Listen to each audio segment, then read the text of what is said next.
Hello, I'm Andrew Kennedy and this is Campfire Conversations.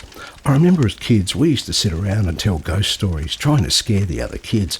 It wasn't until I was an adult that I had some unexplainable events take place. I'll tell you about those later. Recently we were staying at the town of Wallaroo on South Australia's Copper Coast. That's at the northern end of the Yorke Peninsula. Now, we like to find out about places we visit, do some sightseeing or visit tourism information centres.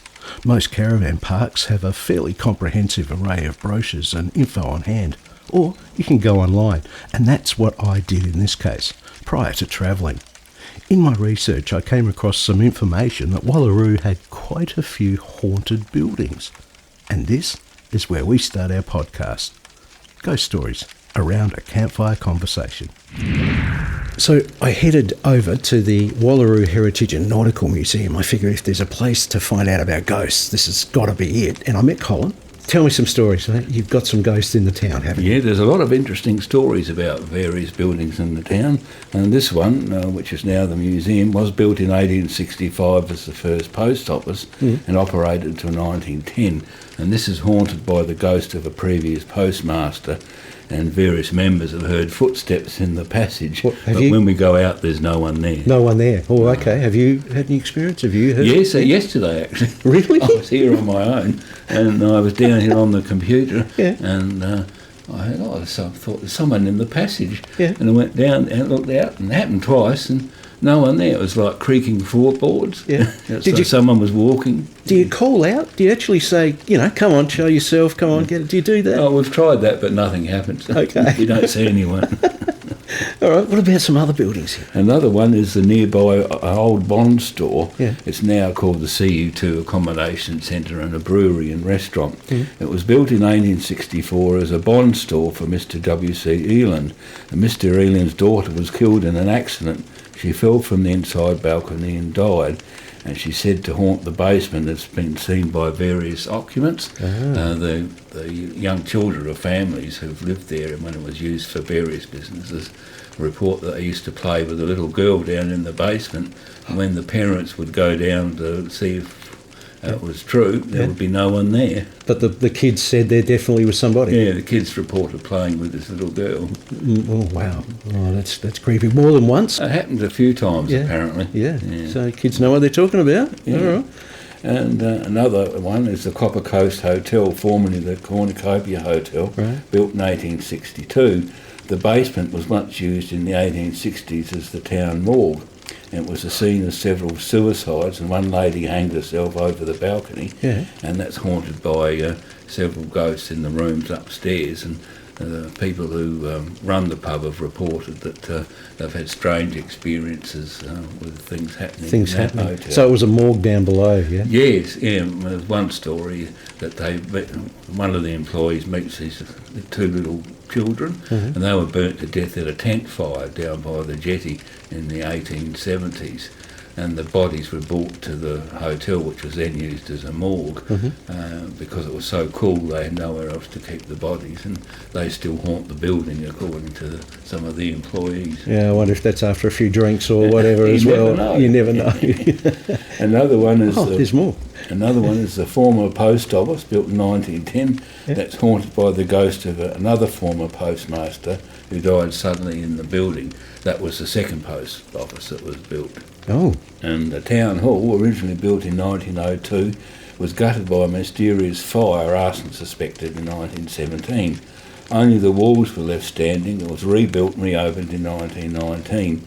The stage is said to be haunted by the ghost of a lady dressed in black who appears sometimes in the wings. Right. A former projectionist, who was me, haunts the old projection room upstairs, and has been seen as a faint black shadow which drifts from the projection room into the film winding room. So you've encountered that? Yes, I was showing a film one night, sitting on the stool by the large projector, and I had this awful feeling that someone was watching me from behind, and shiver went through me, and the hair stood on end, and I looked around. Just as I looked around, I saw this faint black shadow just drift through into the film winding room and then disappeared.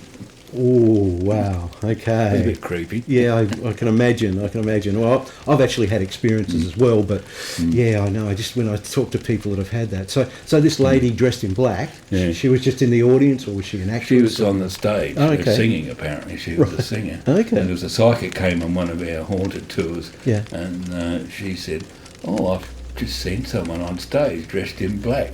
Yeah. And I said, "Oh, I didn't see her." And she said, "Oh, she was in the wings." Oh, my But God. I didn't see her. You didn't see it. No. Oh, okay. And another one is the Sunburn Lodge Motel. And that was built as a coffee palace, which was an unlicensed hotel in 1912. And the owners said they hear strange things during the night, people walking around upstairs outside their rooms. Yeah. And but they've never actually seen anything. Just They some heard- noises. So that could have been noises. somebody having a bit of fun. Yeah. Maybe. Maybe. Yeah, and another one Yeah. is the Waroona Hotel, originally built in 1861 as the Globe Hotel. It was the first hotel built in Wallaroo and first hotel built on York Peninsula. It's haunted by the ghost of Mrs Lydia Gully, who committed suicide in room 11 on the 3rd of July 1905, aged 31 years. She took poison, cyanide, and she left a suicide note explaining that as her child and her husband, Captain Harry Gully, had died of typhoid, he died in Wallaroo, the children died in Melbourne, she could not continue alone. And room 11 has a strange coldness to it, and odd things fly off shelves in the hotel kitchen, and several of the staff have had reported meetings with Lydia over the years. And one little girl, a family stayed in, and the little girl reported that she'd met this old lady in her room, and she actually drew a drawing of her, which the owner of the hotel still has kept, of this lady dressed in black. Yeah. And we've got a photograph here in the museum of Lydia, Mm-hmm. and sure enough, she's dressed in black. Wow. Which is weird. Kids, I don't know. They sometimes say they've got another sense or something for this sort of Yeah, stuff. But yeah. that's amazing. I might head over there a little bit later.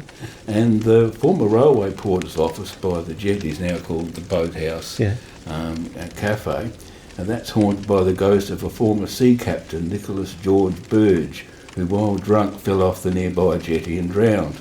His body was washed up in front of the then railway station in 1868. He was 40 years old and once served on the Confederate side in the American Civil War. He was in command of the ship Bosphorus when he died in Wallaroo.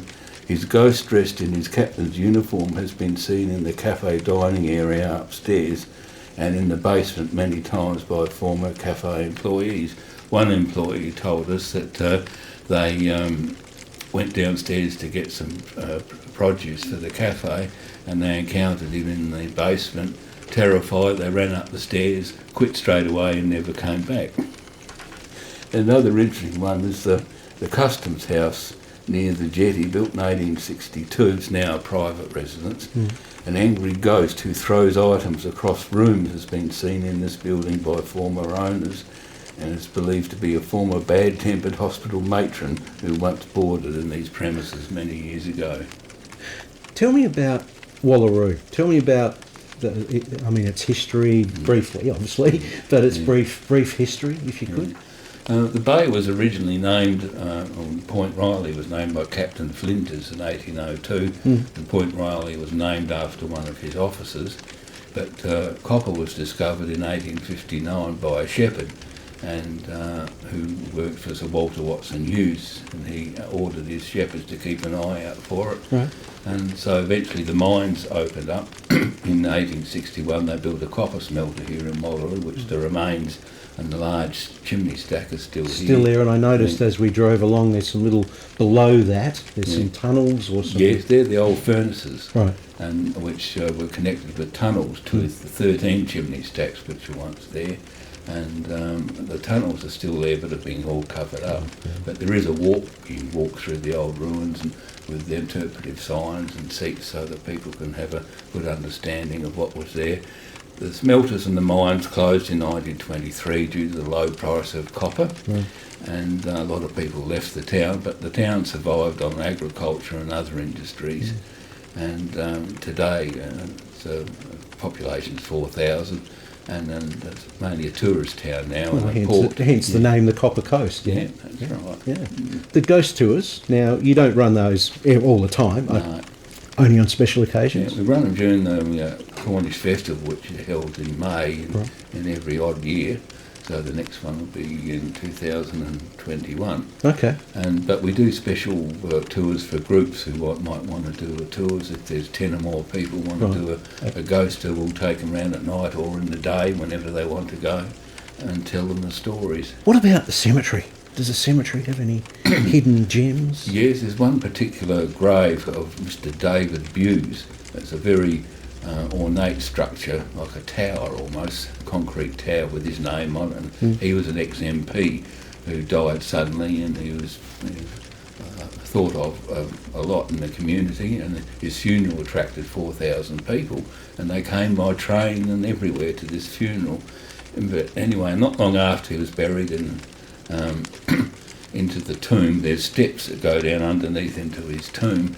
A magician came to perform, and he said he could do anything. So they said, "Oh, go out and see the tomb of David Bewes."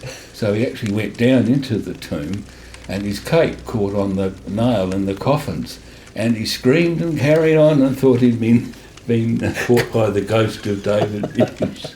The magic turns on him. There That's you go. right. Colin, thank you so much, mate. I'm going to do a little bit more investigation, see what else I can find, and have a good look around. Okay, fine. Colin was a wealth of information, and the Wallaroo Heritage and Nautical Museum well worth a visit, an absolute credit to all involved. But as you heard, the Waroona Hotel and Room 11 beckoned. Leanne Summerton welcomed me and gave me the inside story of the spooks that have a chilling presence in the pub. Tell us about this Room 11 and what happened. Room 11, yes. Well, it is haunted. There's been a few little incidences that have happened there. Let's see, we had one of the captains of the ferry when he was staying here, and he stayed in Room 11 for quite some time. Always felt a presence sitting on his bed.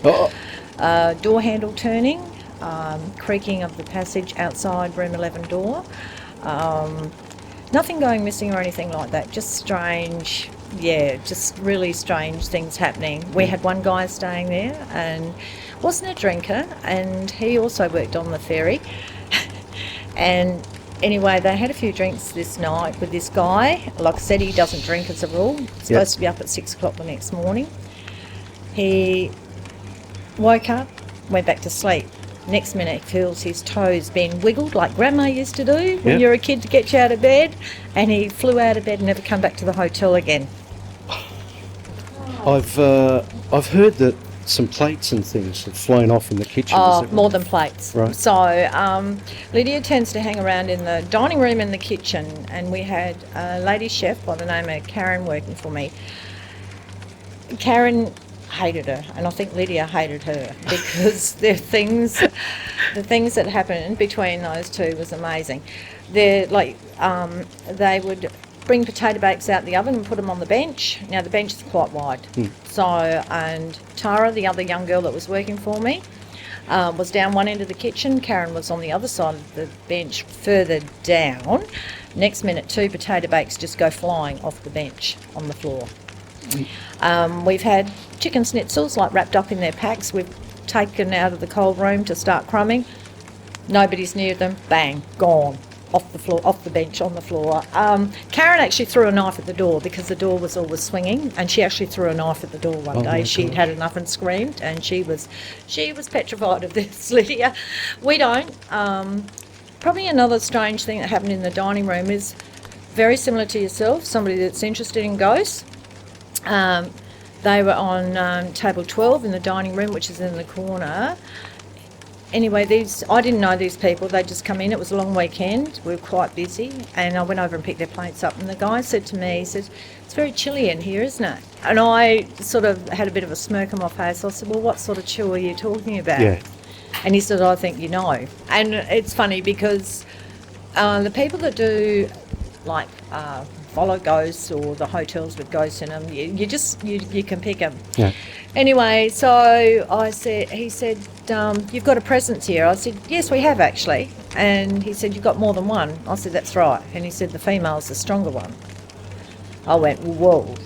the lady said, well, it's really just very cold in this section here. And I said, well, we have heard of, that happening. So anyway, it was like I said, it was pretty busy. And they said, look, after you quiet down, can we go up to room 11? I said, all right, see how it go. Like, it was a long weekend. It was October long weekend, and we were busy. So my son was about 13 or 14, and I said to Todd, can you please take these people up? They want to have a look in room 11. All the rooms are closed.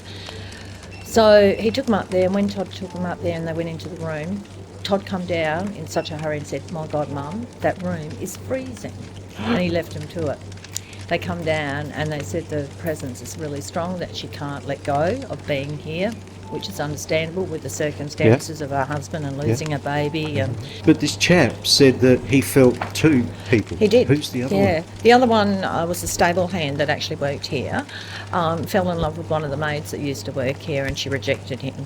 Now, where the kitchen is now used to be the stables, and he shot himself out in the stables, but his presence is very, very weak. Yeah. You've got some people staying in room 11 at the moment. No, not now. I haven't. They've gone. Okay. Did they say anything? Did they No, feel anything? not always. It's certain comments? times of the year that things happen more than others, whether it's the birthdays or, like Christmas time, just special times.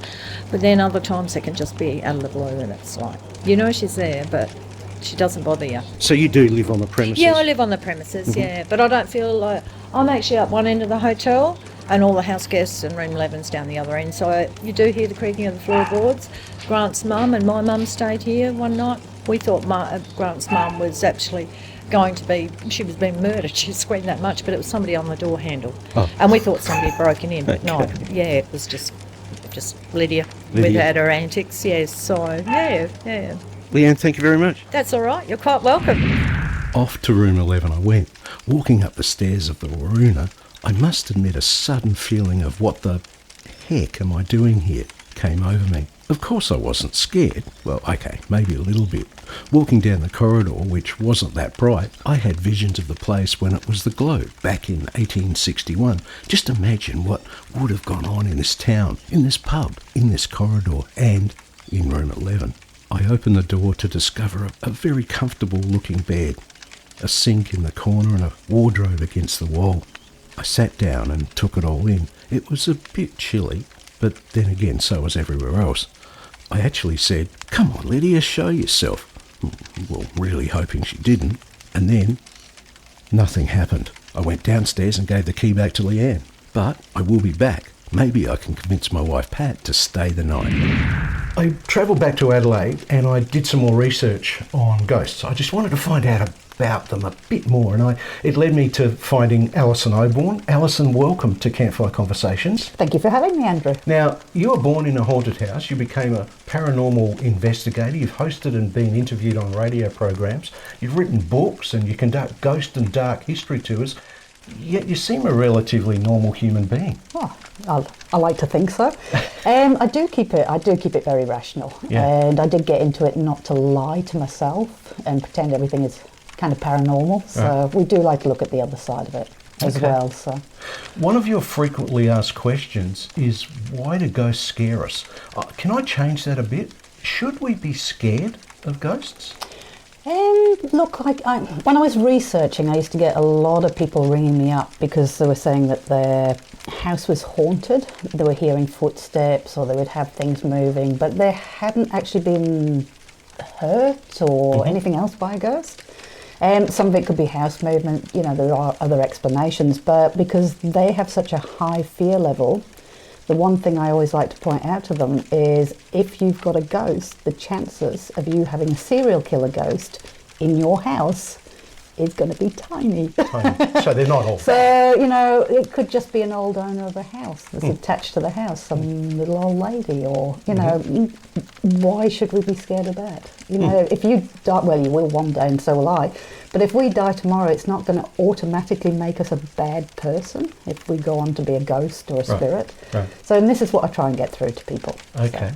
Well, I mentioned earlier in the podcast that as a kid I sit around with some mates and tell ghost stories. Now I reckon most of these stories were from books or passed down and probably gone through the years and changed, etc.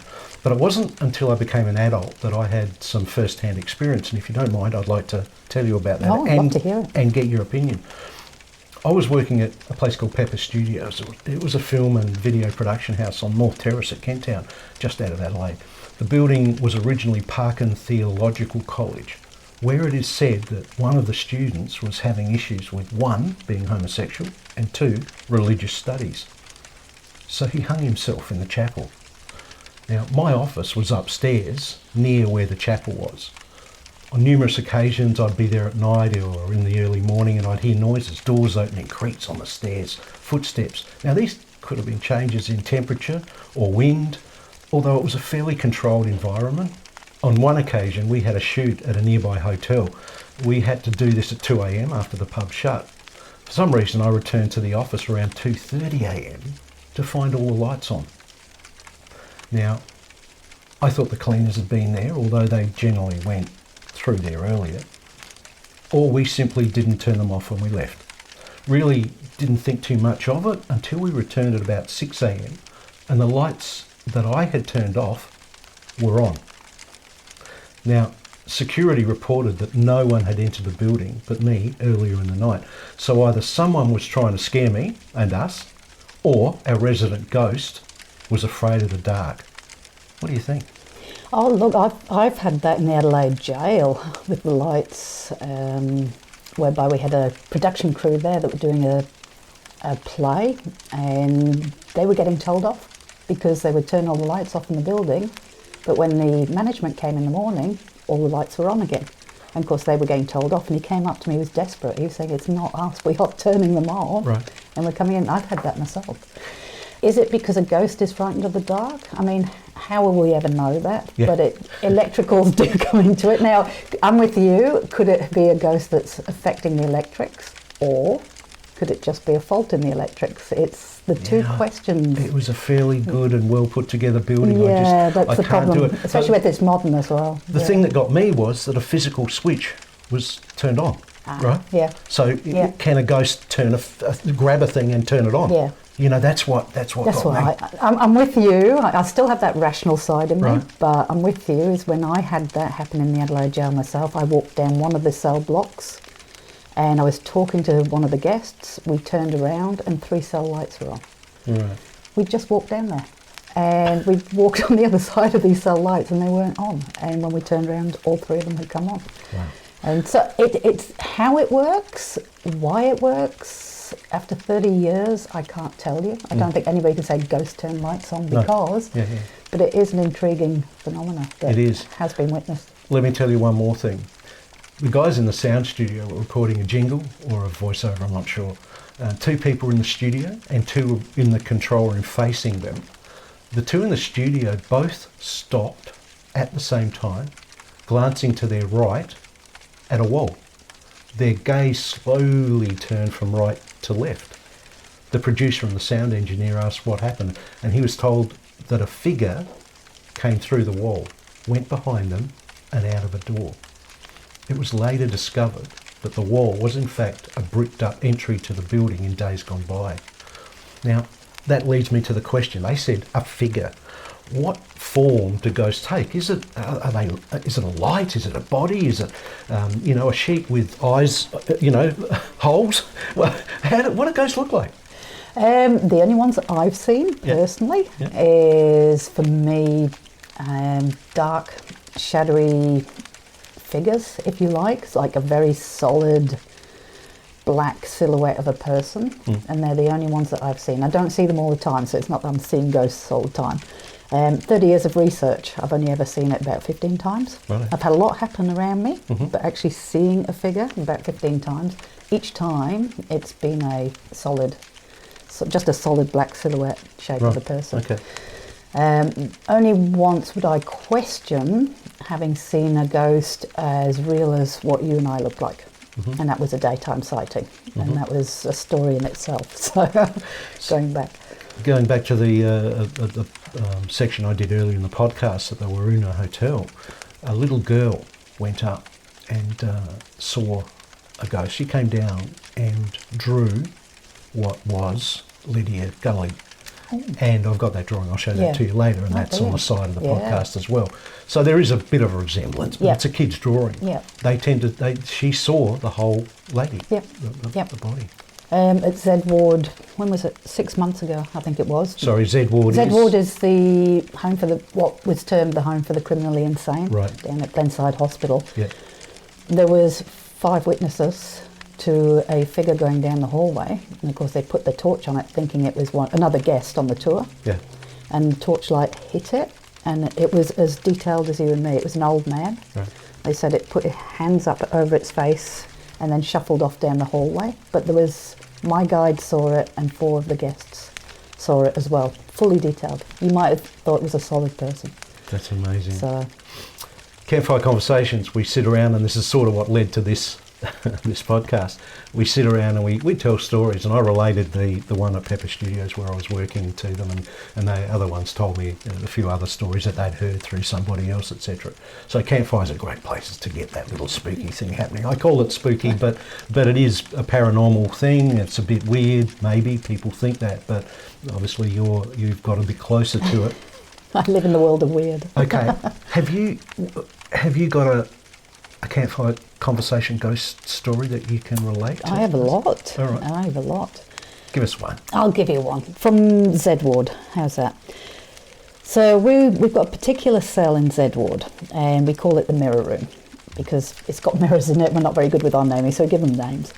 And I was in there probably about a year ago, and when we do our tours, we do it in the dark, so all torches are off. So we're standing there in the dark, and all the guests become silhouettes. And I'm relating this story, and suddenly I've got this guest right in my face. And I mean right in my face. Now, nobody likes somebody in their face. We like to have that bubble of space around us. Now, what that does to a tour guide is it completely puts you off your stride, because you can't think about what you're supposed to be saying anymore. So all you can think about is the annoying person next to you. So I put my hand out to move them back. I thought, well, I'll touch them on the shoulder. Somebody will step back from your touch. So I said, I'm sorry. I said, is that somebody next to me? I put my hand out to touch them on the shoulder. My hand just kept going. Now, there was 2 people leaning on the window behind me, a few people in front. We all thought it was a guest on the tour. And they saw my hand go out, the light from the window on my hand. They saw my hand go out. Whoever it was, they said, step back away from my hand, and then completely vanished in front of them. End of tour. It was like everybody was out that cell. I just got a chill. I'm very rational. I have to have something very big for me to go, that was paranormal. Right. But I know what was in my face, and I know that my hand just went straight through. Now, my guides laughed at me about that, because we all laugh at each other. It's like, yeah, you know. And then Craig, who's the biggest critic kind of thing, he was in the same room about a month ago, and he was doing the tour, and he suddenly realised there was a very tall person, like silhouette, in the middle of the room. And he actually broke off, and he said to the girl next to me, he said, can you see what I'm seeing? She said, what, the tall man in the middle of the room? And he said, yeah, that one. And she said, yeah. And then it disappeared. And he just realised nobody was that tall on the tour.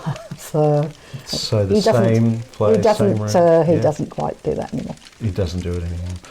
Alison, thank you for joining me today. My pleasure. And thank you for giving me a bit of an insight. I'm sure there's so much more we can talk about. Hours. But that's awesome. Thank you so much. My pleasure. Thank you for having me. Well, there you have it. Some stories to ponder. Yeah, I reckon there's a few spooks out there ready to join you around the campfire. Well, at least some spooky stories. This is Campfire Conversations. I'm Andrew Kennedy. Catch you next time.